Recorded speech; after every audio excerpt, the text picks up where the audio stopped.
Good afternoon, ladies and gentlemen, Guile here, and welcome back to the Forged Alliance Forever promotional series and its tip-top pro-level ladder on the cards this afternoon, because why not? And of course, watching pros throw giant mechanical mayhem at one another is the most amazing thing. What could you possibly want to be doing except maybe watching Game of Thrones, because it's awesome. But if you're not watching Game of Thrones or reruns of Game of Thrones, there is absolutely no reason not to spend the next few minutes with me here at Guilecast. And if you give me any trouble about it, you're no longer my friend, you're just some bloke I met once. But if you're a girl, we'll let you off because you smell good. Right, let's get on with today's game. As we said, it's going to be a ladder match, and that action is going to take place on Williamson's Bridge. I'm ready, you guys are ready, and the players are sure as hell ready. So let's go on over to the game zone and see how these guys are going to get on. Ka-ching, ka-ching, Williamson's Bridge, otherwise known as the map of 1,000 base trades. Why is that? Well, it's quite simple. When you get two people who are evenly matched and know how to play the game, it almost always exclusively ends in at least one base trade.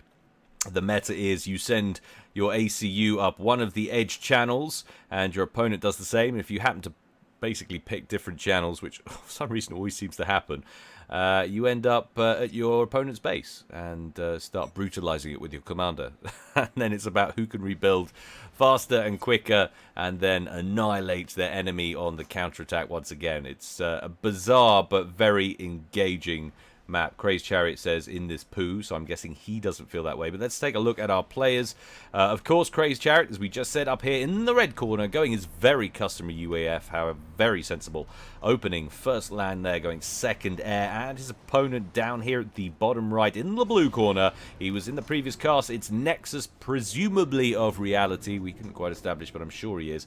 And he is going Seraphim for his very customary race of choice and opening first land, keeping us guessing where he's going second. These two guys very evenly balanced pretty much on ladder, just 100 odd, 120 odd ranking points between them. Remember, of course, CrazedChariot had that very long hiatus not so long ago, but has come back to the game, and has had plenty of games since then. I'm sure he's got his eye in. An early lab in for CrazedChariot, might get first blood though as he reaches his opponent's base, stops short of it and goes in on the engineer that was going to make it to that mass extractor, and as a result will be hampered. So, and he's on his tour, just gets straight out of there as a Tham comes for him, because why not? He's done his work, and that is all you need from your first mech marine out. Kill an engineer and you have paid for it, and CrazedChariot will now have an early setup advantage. You can see his engineer has reached that mechs and will very happily go about his business. That will give CrazedChariot a comfy 2-mass advantage in the first opening stages of this. That might not sound a lot, and it isn't. But it's interesting to talk about nonetheless. It can make a little bit of a difference in these small 5-kilometer maps because the margins are so small, it's so finely balanced, these guys are so good, and I'm getting a bit overexcited now. But they're so good, these tiny, tiny little advantages can add up to rather a big one in the end. Another couple of mech marines coming south now for CrazedChariot over the upper channel, and that will shoo away a Selen for Nexus, who completes his second factory, which is an air factory, going straight after a interceptor there, I think, or is that the air scout? No, it's an air scout. Shows I don't know my icons there for Seraphim planes. Why? Because I just don't play Seraphim. I just don't play, period. But you know what I mean. When I did, all those years ago, when I had hair and it was the right colour, what hair I had was the right colour, and it was just a happier, simpler time. Lots of mech marines out for CrazedChariot, and a transport under construction as well. So he's going for a ghetto gunship, but that has been scouted. And I'm wondering, having seen that scout plane for Nexus, if CrazedChariot has changed his mind. He's immediately dispatched. See that? As soon as the scout plane flew overhead, those mech marines were dispatched, and that transport has not gone to pick them up. Instead, it's sat over at the back, and that is why he knew he'd gone for early air. He had air on the cards. It had been scouted. He wasn't going to get anything done with that ghetto gunship, so he'd get more done with those mech marines on the ground. They're going to pass right by an engineer. That engineer built a radar but was busy hiding in the rocks. He will have a story to tell his little engineer grandchildren in the future about the time he hid from a range of marauding mech marines as they headed on towards their base, and he did nothing about it to stop them. What an absolute wimp. But I'm sure his grandchildren will have more respect for him than that. And now they are going to run away, sir. Run away. And he's going to split. In fact, most of them will head back north of that plateau. The other one will hang about and go after the mechs. But a Selen will take him on, and he will be beaten by that Selen. That is the combat scout. That is the pretty much the biggest insult. He will not get any honors in the UEF funeral service, that mech marine. That's about the least well-performing unit in the history of the game. Beaten by the combat scout there. UEF famed for not tolerating failure. In fact, I'm sure his entire family will be fed to the dogs. And in fact, I think the rest of those mech marines had such a bright future when they were produced. They were going to go on a transport, going to be a ghetto gunship, and instead they've had to run to base, and only two of them, well, only one of them might make it. And that Striker, who came to assist, has said, forget this, he's going to run away. Meanwhile, Nexus on the rampage up top is going to take down some mass extractors. An engineer up here as well, potentially in trouble. There goes the mechs, and that will put... Actually, it looked like it was going to put CrazedChariot behind for the first time ever, but that dead mechs there will... It's now 19 to 13 in favor of Nexus, so that early start, that early lead for CrazedChariot now gone the way of the Dodo. Has disappeared. T1 bomber for Nexus, absorbing some anti-aircraft fire, will survive with just 18 hit points, but still managed to pick up a mechs kill and an engineer kill, so well done to him. CrazedChariot out with his commander. In fact, both of these commanders picking different lanes, so we have a perfect base trade scenario developing here. And I wouldn't be surprised if these guys, there you can see the circle begins. Both guys withdrawing support from the side that's housing their opponent's ACU and funneling that support on towards the ACU as it goes on towards their opponent's base. That looks like is what's on the cards here. Nexus throwing down a PD, a retreat point to back on up to in case he runs into any danger, but I think that was wasted mass. It doesn't look like there's any danger coming on towards his commander. And in fact, it looks like the race is on now to get in there and dismantle their opponent's base as quickly as possible. A lot of engineers still in the base for CrazedChariot, and immediately get to work on 3 T1 PDs. They know it's coming. It's about who can prepare best and quickest. CrazedChariot very close now to Nexus's base, but he's alone. His spam way back here and fighting to catch up. T1 PDs being erected, or at least one T1 PD being erected in the base there for Nexus.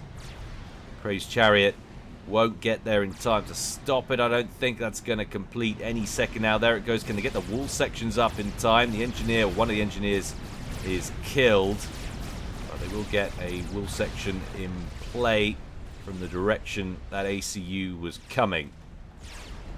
2 PDs now more or less online in the main base for CrazedChariot. However, this factory that's out towards the edge of the base here, that's presumably going to die a death first. In fact, it doesn't look like there's any artillery in here. Well, there's one artillery here, and they're going to need that to take down the PDs in the center. We're going to go to split screen now, as these 2 theaters have opened up simultaneously, and CrazedChariot right in the mix of Nexus's base with his commander down into the yellow already. 6,600 hit points and falling there for him. Nexus being a little bit more cautious. He's also behind really on this approach.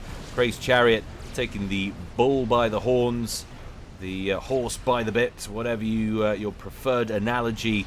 He's slightly further ahead, and if he can get in there and dismantle his opponent's base first, he will set up shop, or be in good stead to set up shop first. But Nexus is now getting his act together. He's got one Zui in here trying to take down the PD. Can't stick around with that firepower, focusing on the commander though. He's down into the yellow, 8,000 hit points there. CrazedChariot looking a lot more peaky though, on 5,000 down at the bottom right.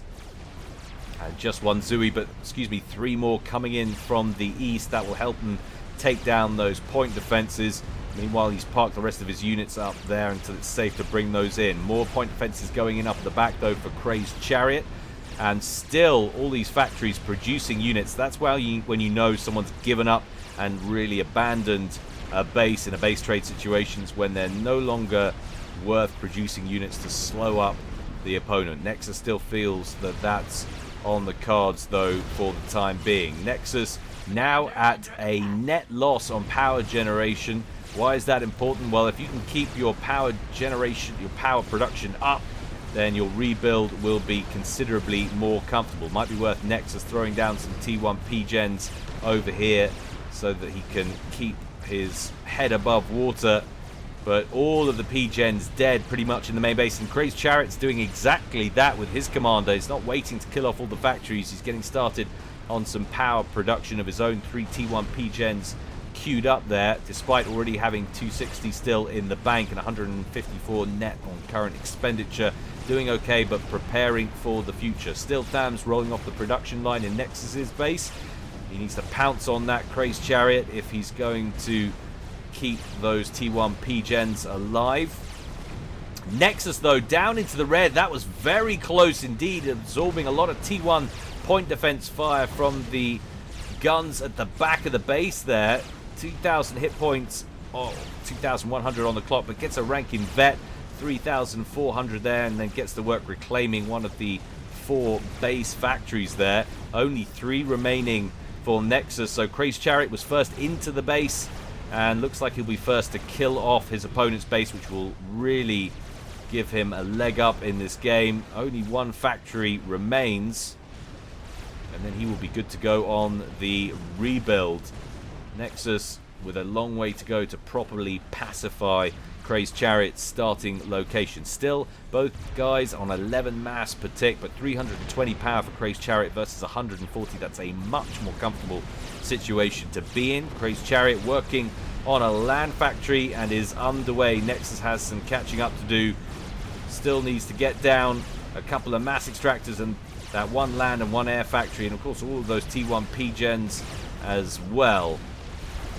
And that spam that was assisting CrazedChariot in the destruction of Nexus's base has now moved on to the structures up at the top. And this is what you want. If you can set up base down here and actually get those units back up the other end of the field and harassing this base again while Nexus is trying to set up shop, you've got yourself a 1 game more or less. Remember, of course, there are a couple of FAMs lingering at the bottom of the map down here for Nexus that could cause problems. Build capacity, spare build capacity that was at CrazedChariot's base has managed to evac and is making its way up towards CrazedChariot. That's a nice move, man. He knew he had units dotted around here, but has very carefully managed to find a gap or a route to get them safe. I say that tentatively. Of course, one of these Thams could move in and cause some problems, but it looks like they might just about make it. The base, or the original starting base, I should say, for CrazedChariot has now been pacified. Nexus managed to do so a minute or 2 after CrazedChariot, and he's now getting that first land factory online. 3 of those queued up, and I like that. Those engineers left a little surprise as they went away. A couple of T1 PDs, but interestingly, in fact, CrazedChariot has not carried on pushing up top. There may be an explanation for that. A couple of T1 PDs on the ground, and I'm not seeing many Lobos in the mix. In fact, we have only 1 there for CrazedChariot, so it would take a while to knock those down. In fact, better not to risk those. He's pulled them back. He's going to use those to kill off the odd Thams that he knows are lurking around this edge of the map. And go back to single screen now. There's very little happening elsewhere around the map. CrazedChariot with an advantage now on eco, 11-7. But power generation actually being outstripped by Nexus. That's interesting when you consider where we were at just a few moments ago. 240 power generated now for Nexus, 220 for CrazedChariot, but still not a huge amount in it. And we're in a relatively even situation despite Nexus being well behind. CrazedChariot on production does have an advantage, grant you. He's got 2 factories online, a 3rd about to complete, another one queued up there, and an air factory underway as well. Compare that to the 2 land factories that Nexus had online. 1 mech's completed now there, another one at the back, and working on an air factory as well. That air factory complete and upgrading straight to T2 there for CrazedChariot. Ballsy move. See how that works out for him. But lots of build capacity in the main base. Things looking pretty good right now for him. With the exception of his eco, actually. His mass has fallen off. And might have something to do with his power. Well, he's still got power in the bank, so that shouldn't be affecting his mass as yet. It will do in a second when it bottoms out, which is there it goes. And that might have been a little bit of an excessive move here from CrazedChariot. Still working on that upgrade. 84% and climbing. It's going to finish, but it's going to, whatever he's going to build out of that's going to cost huge amounts of power as well. He really needs to get more T1 P-gens online.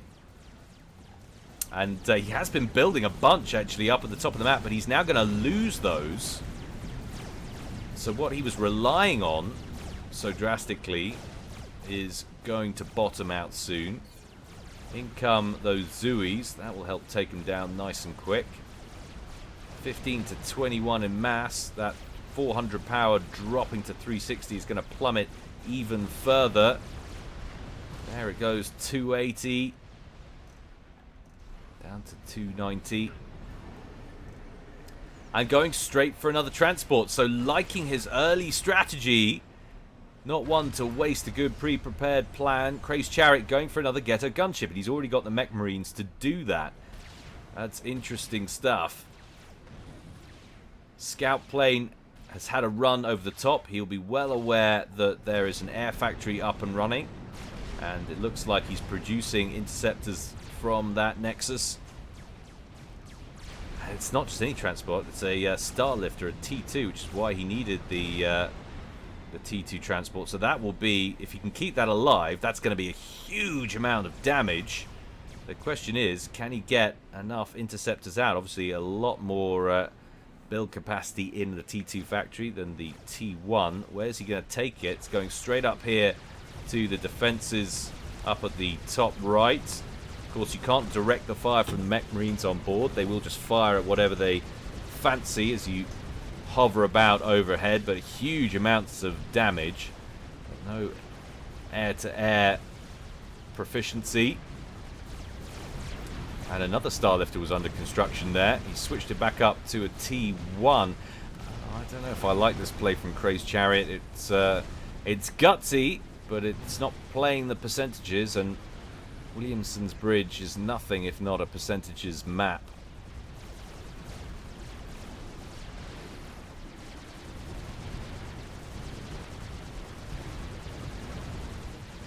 Shredding that T1 land factory. Nexus has pushed his way down the bottom, taking out a couple of mexes as he goes. You see, these are all mostly labs. Yes, we've got a row of strikers here. Going for another gunship, but he needs to produce a decent air force to keep those gunships alive. We already have 3 interceptors lurking up here, waiting for an opportunity to pounce. 17 minutes gone in this one, and we've got lots of T1 mobile anti-air springing up all over the map. You get good work done down here, but look at the difference on eco. CrazedChariot with this strat has just gifted map control over to Nexus, who's really capitalized. 25 mass to 9. I love the exotic nature of this, but it's just not working out brilliantly. CrazedChariot has gone all the way up here on his Todd with his ACU. Instead of taking down this PD, he's going to cap it, and that's going to turn red at just the right time as a few THAMs show up with some ISILs. And they're going to have to withdraw. And now we've got some Janus on the scene as well. So 2 fully laden Starlifters. I could have spoken too soon. This could be the perfect strategy. He could be about to annihilate Nexus's commander, but he certainly needs to be wary of interceptors making a beeline for his transports. They're going to get a clean pass on at least one of them. No, they're going to go straight in and lock onto the Janus first of all. Okay, the Starlifters have more anti-air than I remember. Nicely done there. Maybe not. They're pretty proficient with small groups of T1 Inties. Have they added that? Have they always been that good against T1 Intercepts? I always felt like they were pretty vulnerable, but apparently not. CrazedChariot and Nexus locked in mortal combat, mano a mano, com on com, but in come the Ghetto gunships and the Janus. The Janus gets shot down by the huge quantities of ISILs that turn up, but the Starlifters will get the job done, and CrazedChariot, I take everything back. You're a freaking genius. 18 3/4 minutes. Beautiful strat, and he was a country mile behind on eco. 9-24. If that hadn't worked, it was game over, man. I'm pretty sure at any rate. Having said that, he did have a T2 air factory which was pumping out all kinds of garbage. So who knows? But ultimately, I did like the way that was going there. I just figured Nexus was going to be able to shoot down those Starlifters, and that was going to be game, and CrazedChariot would have thrown away a huge advantage. But that didn't happen. The UEF won, which is always a positive for mankind. UEF greater than aliens in any situation. All right. I hope you enjoyed it, guys. It was a short one today. More to come from me in the future. Don't forget to support me on Patreon if you feel so inclined. And like and subscribe, for God's sake, if you haven't done it already. Every like helps support me by increasing the circulation and, by extension, of course, the FAF community. Until next time, guys, stay well and stay safe. This is Guile, signing out.